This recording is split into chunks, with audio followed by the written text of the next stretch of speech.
Hi everyone, it's Margaret Manning here with 60 and Me. Thank you for being here today. The topic I'm going to chat about today is going to apply directly to at least 51% of you, and the other 49% will almost certainly be interested. It's a topic that I guarantee is going to raise emotional feelings, responses, and have quite a dramatic impact, hopefully, on some of you. Now, the topic is about financial help for adult children. Now, Danielle Howard is one of our bloggers, and she wrote this article on financial umbilical cord, or Lifeline, 7 discernment tips for assisting adult children. So the topic is, should we be assisting our adult children financially? What should be the tips that we watch for, pay attention to as we unravel this really delicate topic?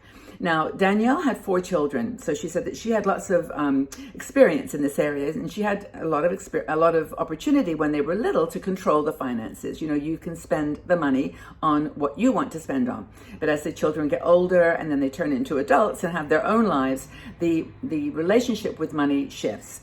And the last time I did an article on this topic, there were so many comments, and Danielle had the same response, that this is a topic that affects a lot of people.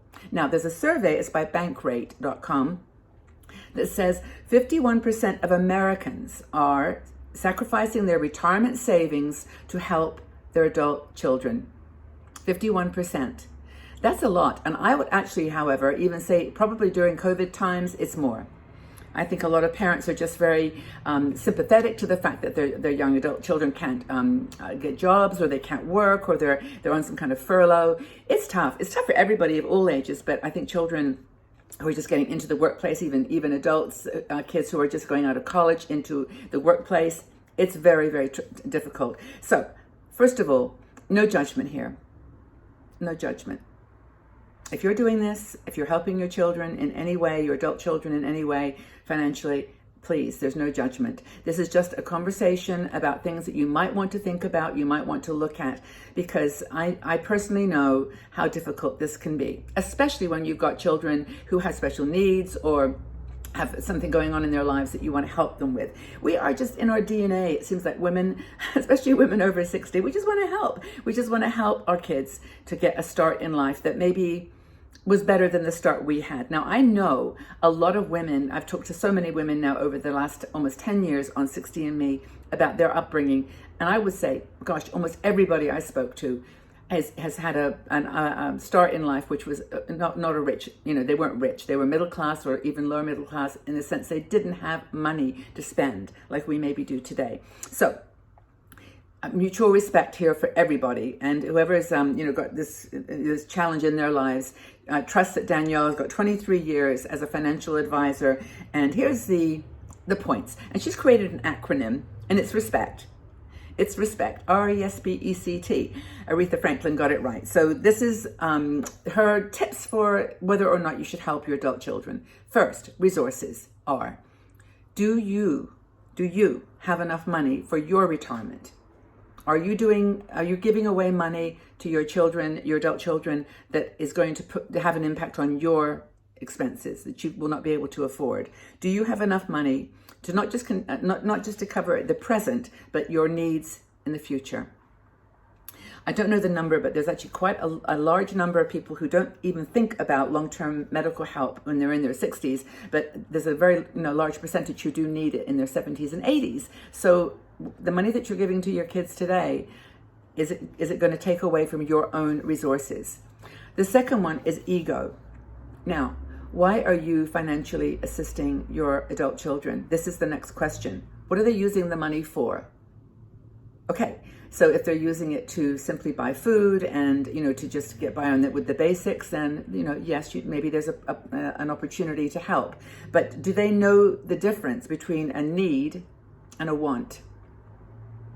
And when they say, I need money to get this, is that a need or a want? Do they understand it? That's the question. It's not for you. I mean, maybe it is for you too, but the media may influence them to say, you need these things, you need them to just have a social position, or to get on in the world, or to make your way. But do they really, really need it, or do they just want it? Should your adult children Here's the question. Should your adult children have more than you had as a child? And I think there's probably a lot of women out there that are nodding their heads right now saying, you know, I had my children, I wanted to give them a better life than I had. I didn't have any money when I was young. I couldn't buy this, or this. I couldn't buy a car. I couldn't buy a house.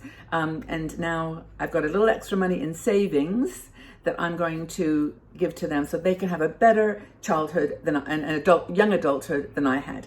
Now, to be fair, when we were young, there were jobs out there.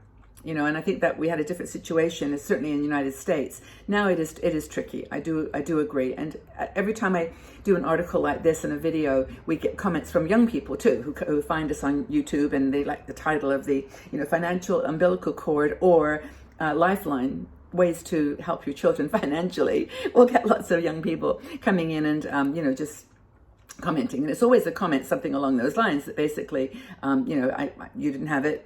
I did, you know, you didn't have it, so we want it. And it's more of that entitlement. And I think that's a word that comes up. Anyway, that's R-E. R-E-S. Work model is changing for children. Honestly, this is a really tough one, because when we were working, we trained to be a nurse, a doctor. We trained to be a electrician, we trained to be a secretary, we trained to be whatever. But now it seems like the workplace has become a sea of entrepreneurs, where people often don't have the opportunity to do one job. They've actually got to do several jobs and blend them all together in some kind of combination between what they can do and what they love to do and what people want to pay for, in terms of a product or a service or whatever it is. And so this is where this entrepreneurial lifestyle. I have a lot of friends who are digital nomads, who are just traveling the world. Well, they were, now they're just based in places that are inexpensive to live. And they're just doing, like, one woman, her name is Kristen, and she's actually got a channel that I'll put her channel link below. She's got 11 streams of income, 11. And, you know, she actually has done videos on what those 11 streams of income are. And it's like helpful, I think, for your adult children to know that this is an option. They don't have to be struggling. They can be working from home. There's online opportunities. And, you know, maybe there's some career paths that are going to be more, what's the word, not popular, but more in need, like healthcare, for example. I mean, there's a whole lot of opportunity around healthcare, services that you can deliver online that cannot be done in person because of COVID. And that's going to continue, I think, for many years. So it's an opportunity for you to have a conversation for them to think about entrepreneurship. And that's the soul of it, you know, the soul of what you do, what your work is. The P, R-E-S-P, is pain or process. Now, nobody wants to watch their children of any age, 30, 40, and whatever, 20. You just don't want them to suffer. You don't want them to be in pain.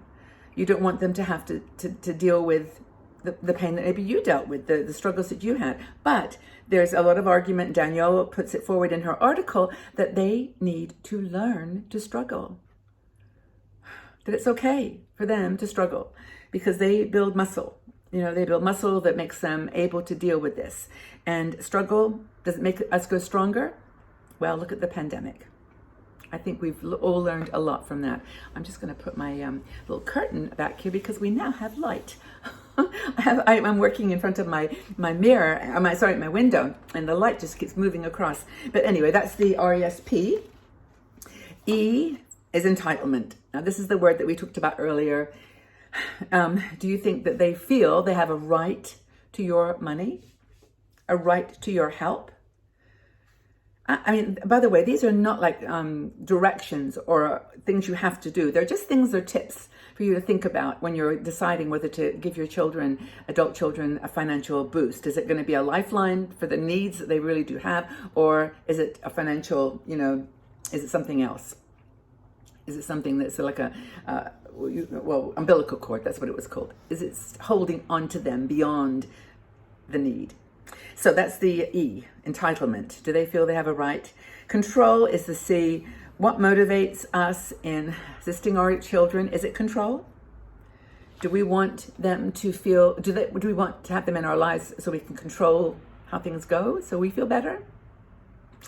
I don't know, they've got to use their talents in whatever form they think will be of the greatest net benefit to society. This is a quote from Danielle. I'm going to repeat that because I think when you're talking to your kids, it's like, okay, use your talents in whatever form you think will create greatest net benefit to society. I'm not telling you to be, something you don't want to be a pilot, a doctor, or go for 10 years of training on something that you don't want to do. But I'm just saying, whatever your talents are and whatever your limitations are, you've got to make a living from that. And then the final T in the RSPCECT is timing. So do you want to help them with their lives now or when you die? This is a difficult one. Because, if you've got any money at all that's in savings that you've got going to go to them in your will, is that when you want to help them? Or is your logic sort of, well, I don't want to wait that long because I don't know when I'm going to go. And, they need to buy the house right now. They've got the 2 young children that they didn't expect, or whatever the story is. They need your help now. So financially, it's not necessarily an umbilical cord. It is a lifeline. And it depends how you define that. So it's really, really powerful. I think how you're preparing them for the world that they live in is important. If you need to help them with money, just make sure it doesn't hit your own lifestyle, the things that you need for the now and the future. And I think the question now is just, what do you think about this? What is your stance on helping your adult children financially? Leave your comments below. Let's have a conversation. If you are helping your children, what's your logic? If you're not, tell us more. And let's have a conversation. I think it could be a really good one. So take very good care, everybody. Hope that this was useful and practical. Read Danielle's article. I think she puts forward some really good ideas here. And remember the RSPCECT. R-E-S-P-E-C-T. I can't even spell respect. But, if you can just remember those themes, raise them in conversation, and just good luck with it. Take care, everybody. Have a fabulous day. We'll talk again soon. Bye.